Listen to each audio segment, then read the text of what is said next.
Hey everybody, welcome back to the Magic Channel Card Tricks, and today we're going to learn another self-working card trick.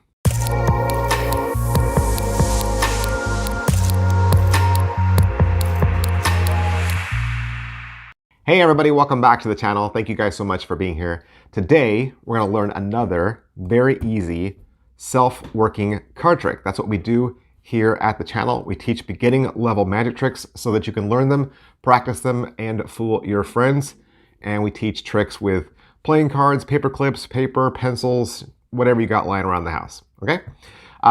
Here's a self-working card trick, which means it's gonna work every single time, and it's gonna work exactly the same every single time. And the problem with self-working card tricks sometimes is if your spectator remembers how the trick went, they could go home and do it themselves. And then they could come back later and say, hey, I did that trick at home and it worked the same way. That wasn't magic. So what we're going to do today is we're going to ruin that. We're going to ruin that for the spectator by adding something secret that will change everything, okay? And that is, we're going to add an extra card. So the first thing you need to know is this needs to be a complete deck. 52 cards. No jokers, no extras. That's important. 52 cards, no jokers, no extras. You are going to insert one extra card, and that is going to be a number 4 card. Now, I'm going to use a different colored back just so that you don't get confused, okay? But what you want to do is you want to get a same colored back as this. You don't want the spectator to know that you have an extra card. So make sure the back is exactly the same, but you need to remember which card it is. So in this case, I'm using a 4 of clubs. If I forgot that it was the 4 of clubs, that wouldn't work. What I'm going to do is I'm going to insert my extra card into the deck. The spectator doesn't know I have an extra card, right? I'm going to come out and I'm going to say, I'm going to do a trick, but first I'm going to make a prediction. I'm going to turn the cards towards me, look at them, size them up, pretend that I'm thinking about something. And I'm going to go through the cards like this until I find my extra 4 of clubs. And I'm going to say, you know what? I think this is it. I think this is going to be my prediction. Yeah. Now, you can tell that I've grabbed the indifferent card, but your spectators won't know. And this is going to be what makes the card trick not work for them. All right? I'm going to lay it aside like this. And then I'm going to have them take the deck. I'm going to tell them they can mix the deck up any way they want.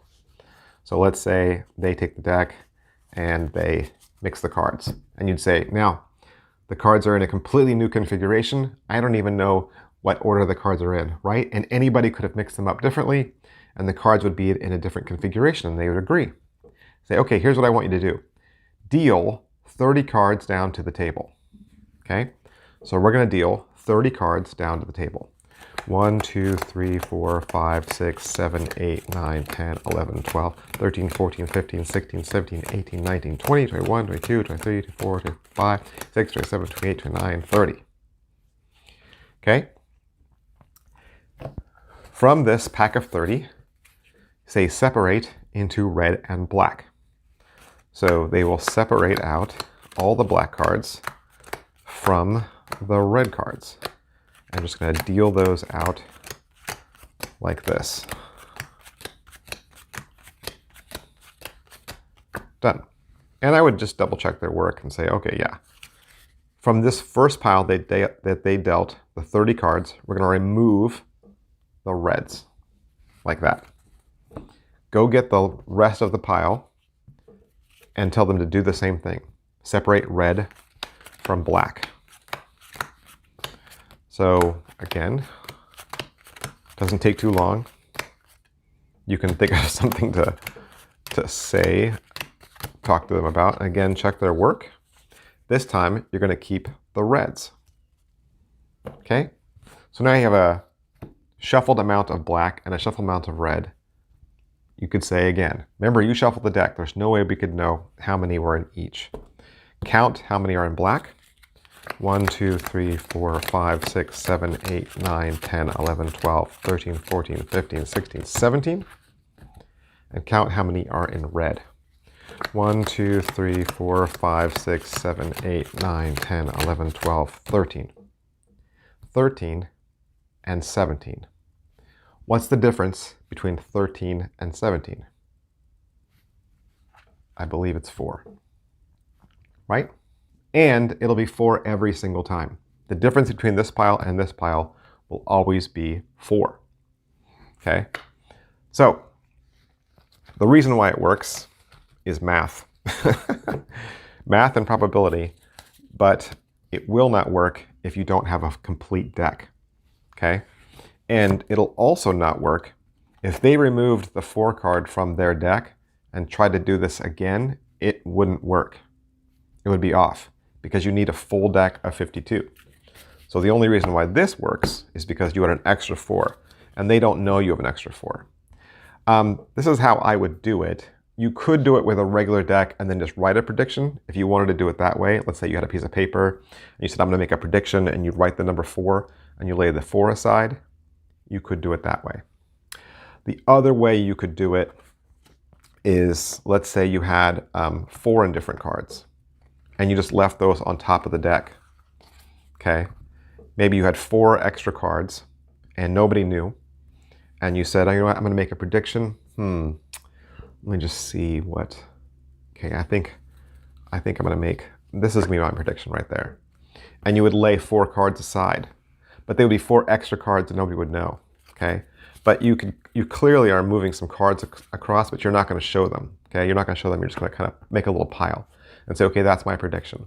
They're going to have them do the trick, and you say, a little while ago I made a prediction. The difference between those 2 piles was 4. Look at this, 1, 2, 3, 4. 4 cards. And again, they wouldn't be able to recreate it at home because they don't know that you had 4 extra cards. All right.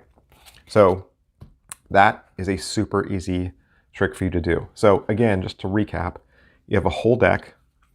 They're going to shuffle. They're going to deal down 30 cards. Put these aside. They'll take this pile of 30, separate into red and black, right? They'll take the red, put it aside, keep black from the first pile. They'll go through the second pile, separate red and black, right? And this time remove black, count red, and the difference will be 4. Have a lot of fun with that. See you guys next time. Bye. Hey, have you ever purchased a magic trick that they said was easy or for beginners, and when you opened it up, it was just a bunch of parts and some typed out instructions? Like, how are you supposed to figure out how to do a trick with instructions that are this small and there's just no detail, right? No video, no pictures. You're so disappointed. You wanted to learn how to do this trick. You thought it'd be fun. And then when you got it in the mail, you were sorely disappointed. I want to help you. This channel wants to help you. I have a whole playlist of instructional videos that'll walk you through my personal handling on these tricks plus many more. Now, obviously, you need to own the tricks, right? You need to own the tricks in order to perform them. You won't be able to do any of these tricks unless you actually own them. But another great way to use this channel is as a way to look at tricks that are available on the market and to decide whether those tricks are going to work for you. I purchase all of my tricks from penguinmagic.com. And so if you'd like access to that playlist, if you would like to see kind of behind the scenes and get my personal handling for these tricks plus many more, you can hit the join button down below and subscribe to this channel for only 99 cents a month. And as long as you're a subscriber, you'll have access to those videos plus any new ones I continue to make. Thanks for watching, guys, and I'll see you next week.